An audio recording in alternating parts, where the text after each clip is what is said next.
Hi, hello, welcome to the channel. நாம் இன்னைக்கு Indian பாலிட்டியில் president வந்து பார்க்க போகிறோம். பிரசிடென்ட் டாபிக் வந்துட்டு நம்ம சென்ட்ரல் கவர்மெண்ட் டாபிக் கீழே வருது. ஸோ சென்ட்ரல் கவர்மெண்ட் டாபிக்ஸ் கீழே வந்துட்டு பார்த்துருங்க president, vice president, prime minister, central council of ministers, cabinet committees, parliament, parliamentary committees, parliamentary forums, parliamentary group, supreme court, judicial review, judicial activism, public interest litigations இதெல்லாமே வந்துட்டு நம்மளுக்கு வந்து central government கீழே வருது. So அதுக்குள்ள நம்ம வந்துட்டு பிரசிடென்ட் வந்து நம்ம இப்போ பார்க்க போகிறோம். நம்ம சேனலில் பார்த்துட்டோம் அப்படின்னா நீட் சீரியஸ் போயிட்டுருக்கு. நீட் சீரியஸில் பார்த்துட்டிங்கன்னா டெய்லி மார்னிங் 7 o'clock ஒரு நியூ வீடியோ ரிலீஸ் ஆகும். அதை நம்ம வந்து ப்ரீவியஸ் இயர் நீட் கொஸ்டின்ஸ் வந்து நம்ம இப்போதைக்கு பார்த்துட்ருக்குறோம். அப்புறம் லா சீரீஸ் பார்த்துட்ருக்கோம். லா சீரீஸில் பார்த்திங்கன்னா லா ரிலேட்டட் புக்ஸ், லா சப்ஜெக்ட்ஸ் டிஸ்கஸ் பண்ணுறோம். அப்புறம் லா காலேஜஸ் அட்மிஷன்ஸ் பற்றி வீடியோஸ் இதெல்லாம் நம்ம வந்து லா சீரீஸில் போட்டுட்ருக்குறோம். அப்புறம் இந்தியன் பாலிட்டி சீரீஸ் பார்த்துட்டோம் அப்படின்னா இப்போ நம்ம பார்த்துருக்கோம்ல இந்தியன் பாலிட்டி சீரீஸ். ஸோ அதோட சாப்டர்ஸ், அதோட டாபிக்ஸ் எல்லாம் நம்ம வந்து டிஸ்கஸ் பண்ணிகிட்ருக்குறோம். அப்புறம் ஆப்டிடியூட் சீரீஸ் வந்து நம்ம டெய்லி 8 o'clock வந்து ரிலீஸ் ஆகும். இந்தியன் பாலிட்டி சீரீஸ் வந்துட்டு ஈவினிங் 5 o'clock ரிலீஸ் ஆகும். அப்புறம் லா சீரீஸ் பார்த்துட்டிங்க அப்படின்னா 12 PM வந்துட்டு ரிலீஸ் ஆகும். மத்தியானம் 12 o'clock ரிலீஸ் ஆகும். ஸோ உங்களுக்கு தெரிஞ்சவங்க யாருக்காவது இந்த சேனல் வந்துட்டு யூஸ்ஃபுல்லாக இருக்கும் அப்படின்னு நினச்சிங்கன்னா நீங்கள் வந்து அவங்களுக்கு ஷேர் பண்ணுங்கள். ஸோ இப்போ வந்து பிரசிடென்ட் சாப்டர் பார்க்க போகிறோம். அதோட இன்ட்ரடக்ஷன் தான். இப்போ நம்ம இந்தியன் கான்ஸ்டியூஷனுக்கு வந்து டோட்டலாக 22 பார்ட்ஸ் இருக்குது. ஸோ அது 5th பார்ட் ஆர்டிகல் 50 to 78 வந்துட்டு 52 to 78 என்ன சொல்லுது அப்படின்னா யூனியன் எக்ஸிக்யூட்டிவ் பற்றி நம்மளுக்கு சொல்லுது. யூனியன் எக்ஸிக்யூட்டிவ் அப்படின்னா எதெல்லாம் கன்சிஸ்டாக இருக்குது அப்படின்னு பார்த்துட்டோம் அப்படின்னா president, vice president, prime minister, council of ministers and attorney general of India இவங்களெல்லாம் கன்சிஸ்ட் பண்ணுறது தான் யூனியன் எக்ஸிக்யூட்டிவ்.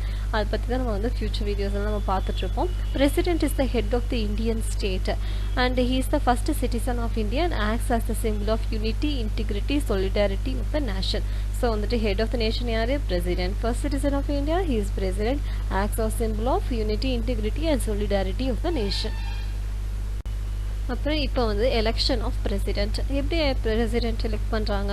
பிரசிடென்ட் வந்து it's not elected by the people. யாரெல்லாம் வந்து ஓட் பண்ணுறாங்க அப்படின்னு பார்த்துட்டோம் அப்படின்னா elected members of both houses of the parliament. So Lok Sabha, Rajya Sabha members, அப்புறம் elected members of the legislative assembly of the states. எல்லா ஸ்டேட்டோட லெஜிஸ்லேட்டிவ் அசம்பிளி மெம்பர்ஸ், அது all MLAs. The elected members of the legislative assemblies of the union territories of Delhi and Puducherry. Delhi, Puducherry elected members. யாரெல்லாம் president எலெக்ஷனில் participate பண்ண முடியாது அப்படின்னு சொல்லியிருக்கிறாங்க.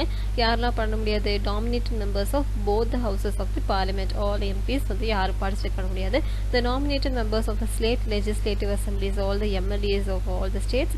The members both elected nominated of the state legislative council in the case of bicameral legislation. So எந்த state legislative council இருக்கிறவங்களும் participate பண்ண முடியாது. The nominated members of the legislative assemblies of Delhi and Puducherry do not participate in the election of the president. So nominated members of legislative assembly of Delhi and புதுச்சேரியும் வந்து participate பண்ண முடியாது. இந்த point என்ன சொல்லுது அப்படின்னா ஒரு சட்டமன்றம் வந்து கலைச்சிட்டாங்க அப்படின்னா அந்த ஜனாதிபதி தேர்தலுக்கு முன்னாடியே அந்த சட்டமன்றத்தை கலைச்சிட்டாலும் இல்லை புதிய தேர்தல் வந்து நடத்தப்படாவிட்டாலும் அந்த உறுப்பினர்கள் வந்து ஜனாதிபதி தேர்தலுக்கு வந்து வாக்களிக்க தகுதி பெற மாட்டாங்க அப்படின்னு சொல்கிறாங்க. இப்போ நம்மளுக்கு தெரியும், இப்போ ஸ்டேட் லெஜிஸ்லேட்டிவ்ல இருக்கிறவங்க எல்லாத்துக்குமே வந்துட்டு ஓட்டு போடுற உரிமை இருக்குது. எல்லா MPஸ்க்கு வந்துட்டு ஓட்டு போடுறதுக்கு பிரசிடென்ட் எலெக்ஷனுக்கு உரிமை இருக்குது. அப்போ இதில் வந்து எப்படி சமநிலை கொண்டு வருது அப்படின்னு சொல்லிட்டு யோசிச்சுருக்காங்க. அப்போ இந்த நம்பர் ஆஃப் ஓட்ஸுக்கு வந்துட்டு ஒவ்வொரு MLAக்கும் ஒவ்வொரு MPக்கும் வந்து ஒவ்வொரு வேல்யூ இருக்குது. அதை பற்றி நம்ம வந்து பார்க்கலாம்.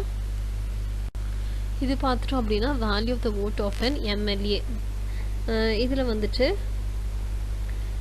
every elected member of the legislative assembly of a state shall have as many votes as there are multiples of 1000 in the quotient obtained by dividing the population of the state by the total number of elected members of the assembly. So value of the vote of an MLA வந்துட்டு எப்படி? total population of the state divided by number of elected members in the state legislative assembly.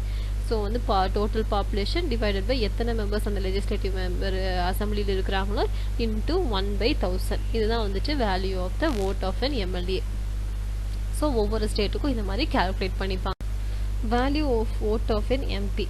So எம்பியோட ஓட்டை வந்துட்டு எப்படி value பண்ணுவாங்க அப்படின்னா every elected member of either house of parliament shall have such number of votes as may be obtained by dividing the total number of votes assigned to the members of legislative assemblies of the states by the total number of the elected members of both the houses of the parliament. So value of vote is equal to total value of votes of all MLAs of the all states by total number of elected members of the parliament.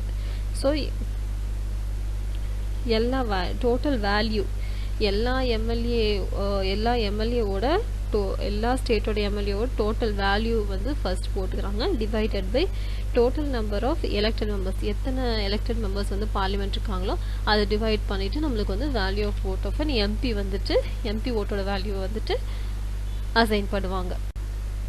President's election வந்து எப்படி நடக்குது அப்படின்னா proportional representation மூலமாக single transferable vote and secret ballot மூலமாக நடக்குது. இது ஏன் அப்படி பண்ணுறாங்க அப்படின்னா வெற்றி பெறவங்க வந்துட்டு தட் சக்ஸஸ்ஃபுல் கேண்டிடேட் வந்துட்டு அப்சல்யூட் மெஜாரிட்டி ஆஃப் ஓட்ஸ் அவங்க தான் ரொம்ப நிறைய ஓட்ஸ் வாங்கியிருக்கணும் அப்சல்யூட் மெஜாரிட்டி இருக்கணும் அப்படின்னு சொல்லிட்டு இந்த வே வந்துட்டு அவங்க சூஸ் பண்ணியிருக்காங்க. A candidate in order to be declared elected to the office of president must secure a fixed quota of votes. அப்புறம் வந்துட்டு யார் பிரசிடென்ட் ஆகிறாங்களோ அவங்களுக்கு வந்து ஒரு ஃபிக்ஸ்டு கோட்டா ஆஃப் ஓட்ஸ் இருக்கணும் அப்படின்னு சொல்கிறாங்க. ஸோ அந்த கோட்டா வந்துட்டு எப்படி டிட்டர்மைன் பண்ணுறாங்க அப்படின்னு பார்த்துட்டோம் அப்படின்னா dividing the total number of valid votes polled by the number of candidates to the elected plus 1 adding on to the quotient. So ஒன்றத்தை ஆட் பண்ணிடுறாங்க ஒன்றத்தை கோஷன்ட்டில் ஆட் பண்ணிக்கிறாங்க அப்புறம் total number of values polled. So இதுதான் வந்துட்டு formula அதுக்கு electoral quota. President எலெக்ஷனுக்கு ஓட்டு போடுறதுக்கு என்ன பண்ணுவாங்க அப்படின்னா அந்த ஒரு பேலட் பேப்பர் கொடுப்பாங்க. இது வந்துட்டு நம்ம ஓட்டு போடுற மாதிரி இவங்க தான் அப்படின்னு சொல்லிட்டு அவங்க செலக்ட் பண்ண மாட்டாங்க. ப்ரிஃபரன்சஸ் வந்து தருவாங்க சைடில் வந்துட்டு எல்லா கேண்டிடேட் பேரும் இருக்கும் அதில் ப்ரிஃபரன்சஸ் 1 2 3 4 அப்படின்னு சொல்லி அவங்க மார்க் பண்ணி தருவாங்க. ஸோ கவுண்ட் பண்ணும்போது என்ன பண்ணுவாங்க அப்படின்னா ஃபஸ்ட்டு ஃபேஸில் ஃபஸ்ட்டு ப்ரிஃபரன்ஸ் ஆஃப் ஓட்ஸ் வந்து கவுண்ட் பண்ணுவாங்க. அப்புறம் அப்படி கவுண்ட் பண்ணும்போது அந்த சக்ஸஸ்ஃபுல் கேண்டிடேட்டுக்கு வந்து அந்த கோட்டா பர்டிகுலர் கோட்டா வந்து பத்தலை அப்படிங்கிற பட்சத்தில் என்ன பண்ணுவாங்க அப்படின்னா இந்த லீஸ்ட்டாக வந்துட்டு ஃபஸ்ட்டு ப்ரிஃபரன்ஸ் ஓட்டு வாங்கினவரோட செகண்ட் ப்ரிஃபரன்ஸ் ஓட்டை மித்த கேண்டிடேட்ஸுக்கு எல்லாருக்குமே தந்துடுவாங்க. ஸோ இந்த மாதிரி ப்ராசஸ் வந்துட்டு கோட்டா வர வரைக்கும் இந்த மாதிரி ப்ராசஸ் வந்து கண்டினியூ பண்ணுவாங்க. அப்புறம் எல்லா disputes doubts in connection with president election வந்து எல்லாமே வந்துட்டு சுப்ரீம் கோர்ட் எடுக்கிற முடிவு தான் வந்துட்டு ஃபைனலாக இருக்கும். அப்புறம் வந்துட்டு if the election of a person as president is declared void by the Supreme Court, acts done by him before the date of such declaration of the Supreme Court are not invalid and continue to remain in force.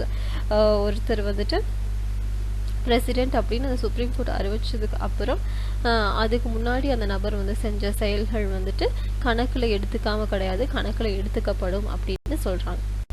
இந்த indirect method of election that is நம்மளோட representatives வந்துட்டு பிரசிடெண்ட்டை வந்துட்டு elect பண்ணுறாங்க. இந்த indirect representation method வந்துட்டு வேண்டாம் அப்படின்னு சில பேர் வந்துட்டு கிரிட்டிசைஸ் பண்ணாங்க.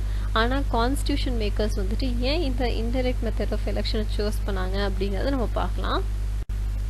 இன்டைரக்ட் எலெக்ஷன் வந்துட்டு நல்லது அப்படின்னு சொல்லி கான்ஸ்டியூஷன் மேக்கர்ஸ் ஏன் சொல்கிறாங்க அப்படின்னா ரியல் பவர்ஸ் யார்கிட்ட இருக்குது கவுன்சில் ஆஃப் மினிஸ்டர்ஸ்கிட்டையும் பிரைம் மினிஸ்டர்கிட்டையும் இருக்குது. ஸோ பிரசிடென்ட்டு வந்துட்டு மக்களால் டைரெக்டாக எலெக்ட் பண்ணிவிட்டு அப்புறம் அவங்களுக்கு ரியல் பவர் வந்து தரலை அப்படிங்கன்னா அது வந்து சரியாக இருக்காது அப்படிங்கிறதுனால அவங்க வந்து இன்டைரக்ட் மெத்தட் ஆஃப் எலெக்ஷனை வந்து சூஸ் பண்ணாங்க. பிரசிடெண்ட்டை வந்து ஒரு சிம்பாலிக் ஹெட்டாக தான் பார்க்குறோம். ஸோ டைரக்ட் எலெக்ஷன் வைக்கும்போது very costly time consuming energy consuming இது அப்புறம் ஒரு வாஸ்ட் எலக்ட்ரேட் இருக்குது. இதெல்லாமே வந்து கருத்தில் வச்சு தான் வந்துட்டு பிரசிடெண்ட்டுக்கு வந்துட்டு இன்டைரக்ட் மெத்தட் ஆஃப் எலெக்ஷனை வந்துட்டு சூஸ் பண்ணியிருக்கிறாங்க. அப்புறம் சில பேர் வந்து சொன்னாங்க ஏன் பிரசிடெண்ட் வந்து நம்ம ஸ்டேட் லெஜிஸ்லேட்டிவ்ல இருக்கிறவங்களையும் நம்ம வந்து சேர்த்து எலெக்ட் பண்ண வைக்கணும் 2 பார்லிமெண்ட் ஹவுசஸ் லோக்சபா ராஜ்யசபா மெம்பர்ஸை வந்துட்டு எலெக்ட் பண்ணால் போதுமானது அப்படின்னு சொல்லி கேட்குறாங்க. கான்ஸ்டியூஷன் மேக்கர்ஸ் வந்து ஏன் அதுக்கு வந்து ஒத்துக்கல அப்படின்னு பார்த்துட்டோம் அப்படின்னா பார்லிமெண்ட்டில் பார்த்துட்டோம் அப்படின்னா மெஜாரிட்டி வந்து சிங்கிள் பார்ட்டி இருக்கும். ஸோ ஒரே ஒரு பார்ட்டியை மட்டும் மெஜாரிட்டியை வச்சு அதை வந்து சென்ட்ரல் இருந்தால் அவ்வளோக்கா நல்லா இருக்காது வந்து ஒரு பர்ஃபெக்ட் யூனியன் இருக்காது அப்படின்னு சொல்லிட்டு எல்லா ஸ்டேட் லெஜிஸ்லேட்டிவ்ல இருக்கிற மெம்பர்ஸும் ஓட் பண்ணிவிட்டு ஒரு பர்ஃபெக்ட் யூனியனை ஃபார்ம் பண்ணுறதுக்காக தான் வந்துட்டு எல்லா ஸ்டேட் லெஜிஸ்லேட்டிவ் மெம்பர்ஸையும் ஓட் பண்ணுறதுக்கு ரைட்ஸ் கொடுத்துருக்குறாங்க. So the present system makes a president a representative of union and states equally. So யூனியனுக்கும் ஸ்டேட்ஸ்க்கும் ஈக்குவலாக வந்துட்டு அவர் வந்து ரெப்ரசன்டேட்டிவாக இருப்பார். அப்புறம் வந்துட்டு நம்ம நெக்ஸ்ட்டு வந்து என்ன பார்ப்போம் அப்படின்னா குவாலிஃபிகேஷன்ஸ் பிரசிடெண்ட்டாருக்கு என்ன குவாலிஃபிகேஷன், பிரசிடெண்ட் எலெக்ஷன் நிற்கிறதுக்கு நமக்கு என்ன குவாலிஃபிகேஷன் வேணும், அப்புறம் அவங்க ஓத்தில் என்ன சொல்லுவாங்க, அப்புறம் powers and functions of the president. So ஒரு 7 பவர்ஸ் இருக்குது, அதை பற்றி நம்ம வந்து ப்ரீஃபாக பார்ப்போம். அப்புறம் டேர்ம், இம்பீச்மெண்ட், வேக்கன்சி, இதை பற்றியும் நம்ம வந்துட்டு ஃப்யூச்சர் வீடியோஸில் நம்ம வந்துட்டு பார்ப்போம். அப்புறம் வீட்டோ பவர், அதை பற்றியும் நம்ம வந்து பார்ப்போம் இந்த பிரசிடெண்ட் லெசனில். ஸோ பவர்ஸ் என்னென்ன பவர்ஸ் இருக்குது அப்படின்னு பார்த்துட்டிங்கன்னா executive power, legislative power, financial power, judicial power, diplomatic, military, emergency power. So இந்த பவர்ஸ் எல்லாம் பற்றி நம்ம வந்துட்டு டீட்டெயிலாக நம்ம வந்து பார்ப்போம் ஃப்யூச்சர் வீடியோஸில், நெக்ஸ்ட் வரப்போகிற வீடியோஸில். ஸோ உங்களுக்கு வந்து இந்த வீடியோ வந்துட்டு யூஸ்ஃபுல்லாக இருக்கும் அப்படின்னு நினைக்கிறேன். ஸோ நம்ம சேனலில் பல சீரீஸ் வந்து நம்ம வந்து போடுறோம், அது நான் ஃபர்ஸ்டே உங்களுக்கு சொன்னேன். ஸோ அந்த சீரீஸ் வந்து உங்களுக்கு தெரிஞ்சவங்க யாருக்காவது யூஸ்ஃபுல்லாக இருக்கும்.